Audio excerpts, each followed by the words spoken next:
Thanks for joining me. My name is Kimberly, and I am the Outreach Librarian at the Medina County District Library. Today, I'll be sharing some fun facts about our Ohio winter birds, and also demonstrate how to make a homemade bird feeder.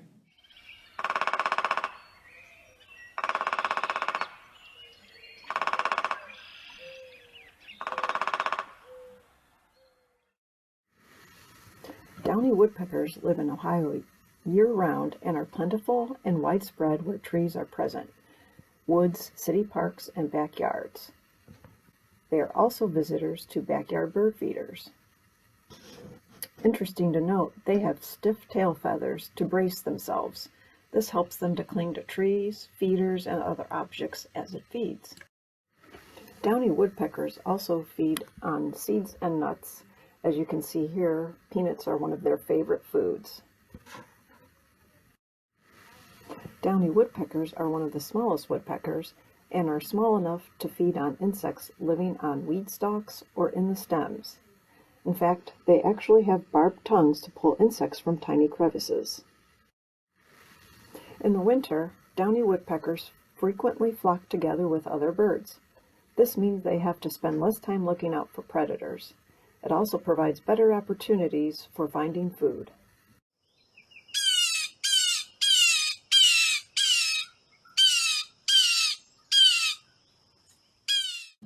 Another year-round Ohio bird is the blue jay. As its name suggests, the blue jay is known for its bright blue color. However, their feathers are not really blue, but rather brown, due to the pigment melanin. They only appear blue from scattering light through modified cells on the surface of the feather barbs. If you look underneath a blue jay feather, you'll see its true color of brown. Blue jays are also quite intelligent and loud. They have been known to imitate hawks in order to scare other birds away from feeding areas. This can also alert other birds when predators are nearby. In addition to their blue color, they are known for their crests. When blue jays are peacefully feeding with members of their family, their fellow flock members, or tending their young, they lower their crests. Another interesting fact is that they can also recognize one another by the black bridle across their face, the nape of the neck, and their throat. Blue jays are adaptable when it comes to their food. They eat insects, nuts and seeds from trees and shrubs, but will also forage for food from the ground and backyard feeders. One of the most popular Ohio winter birds is a black-capped chickadee. They live in northeast Ohio year-round and are usually the first bird to find backyard feeders. Here's a fun fact. Did you know that chickadees can be easily tamed and hand-fed? While feeding, the black-capped chickadees can often be seen with nuthatches, woodpeckers, cardinals, sparrows, and tufted titmice. Black-capped chickadees will hide seeds and other food items to eat later. Each item is hid in a different spot, and amazingly, they can remember each spot, which can number in the thousands. During the winter months, chickadees need to feed each day and will forage for food even in the worst winter storms. Their name comes from the chickadee-dee-dee sound. However, they have other calls too. It is thought that these calls can communicate information about predators and the identity of other flocks.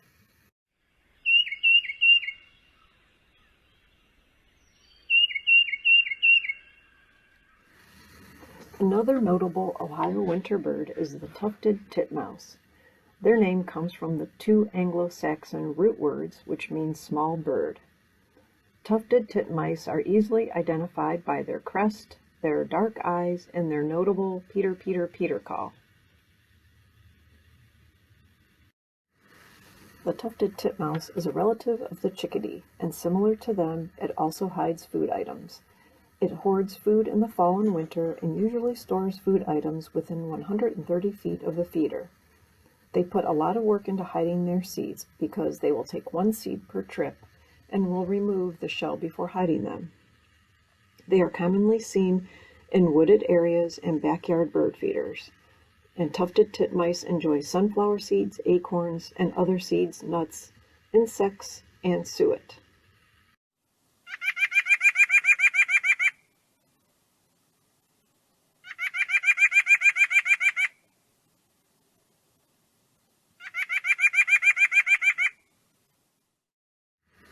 Our next bird, the white-breasted nuthatch, is another year-long Ohio resident that will flock together with chickadees and downy woodpeckers. They eat mostly insects and seeds and will visit backyard feeders. While other birds are right side up, nuthatches can hop head first down tree trunks to help it see insects and insect eggs that other birds might have missed. They also have an extra long hind toe claw, nearly twice the size of the front toe claws. This helps the nuthatch to climb tree trunks. The name nuthatch comes from the Middle English word nuthack, which refers to the bird's habit of wedging a seed into a crevice of a tree and hacking it open.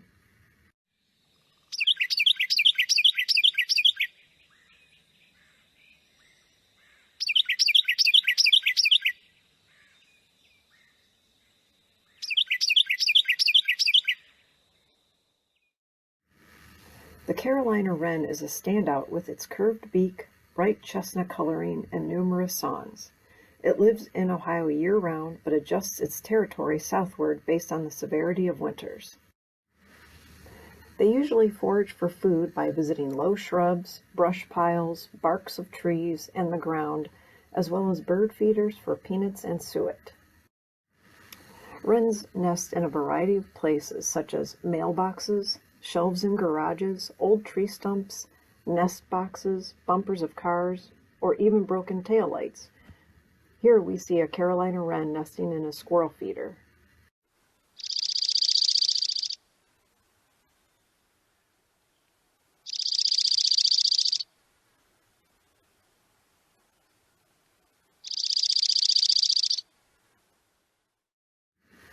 A visitor to Ohio in the winter is the dark-eyed junco. It breeds in Canada and Alaska and then migrates south to us in the winter. They usually start arriving in northeast Ohio at the end of November and the beginning of December. In the wintertime, juncos gather in flocks and will forage for food while hopping and double scratching the ground and leaf piles. These actions expose seeds and insects. They often like to forage the ground beneath feeding trays, but they will also feed directly from the feeder.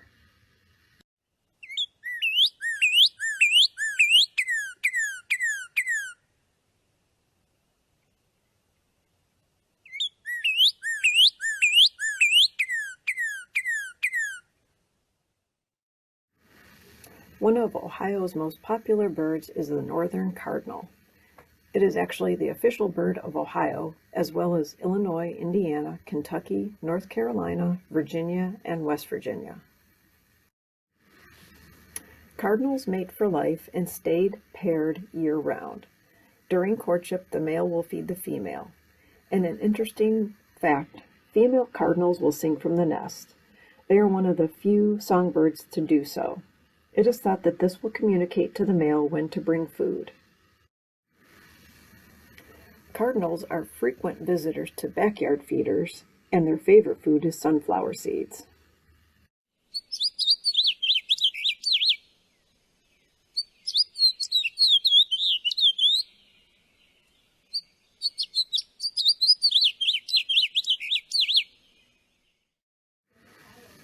Our next Ohio winter bird is the house finch. House finches had been native to the western United States and Mexico. However, in 1940, a small number of finches were released on Long Island, New York, after they could no longer be sold as caged birds. They quickly began breeding and spreading across the United States. They are a common bird at backyard feeders, and in fact, the red color of the male house finch comes from pigments contained in the food during molt. So the more pigment in the food, the redder the male. House finches are one of the most social birds and have a loud, warbling sound. As we've seen, our Ohio winter birds love to visit our yards and will forage for seeds, nuts, and berries on the ground, in shrubs, plants, trees, and bird feeders. and bird feeders come in a variety of forms to meet the feeding habits of different birds. There are suet cakes, suet feeders, platform feeders, tube feeders, to just name a few. If you're interested in bird watching and feeding birds, especially during our cold Ohio winters, here's a simple bird feeder you can make at home with a few basic ingredients. All you'll need is a sugar ice cream cone, pipe cleaners, any color, and peanut butter, birdseed and dried berries, oat cereal, and a butter knife, paper plates and paper towels. First you'll need to take a sugar cone and you'll want to clip the end of it with a pair of scissors, and then next you're going to take a pipe cleaner and make a knot at the end, and then the other end you're going to string through the ice cream cone, and then you'll have a little hanger to hang on a tree limb. And then next you'll want to take peanut butter and put it over the whole ice cream cone. And then the next step is to roll the ice cream cone with the peanut butter into the birdseed. And then you'll take your ice cream cone and put it in your cereal and roll it. And then the final step is to roll the cone into your dried berries.